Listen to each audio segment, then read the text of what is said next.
Hello friends, as I explained in the previous video, to get the hidden 1 million reward coin, you should enter the Morse code.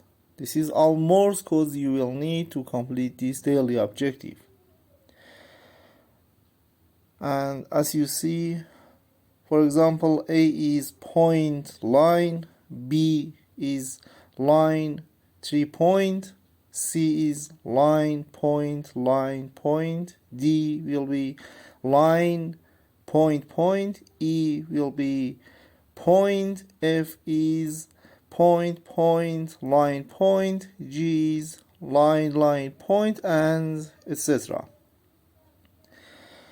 If you still don't know how to do this objective, or if you don't know how to active and enter the Morse code in Hamster Kombat, please see the previous video. I completely explained in that video.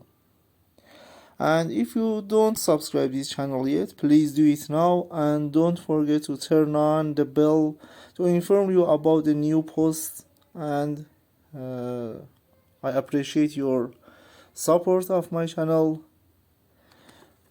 Today the Morse code is Ethereum, so it will be point, line, point, line point,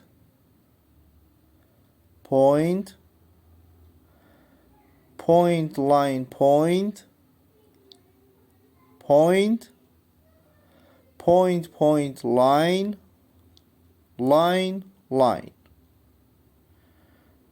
Have fun, guys.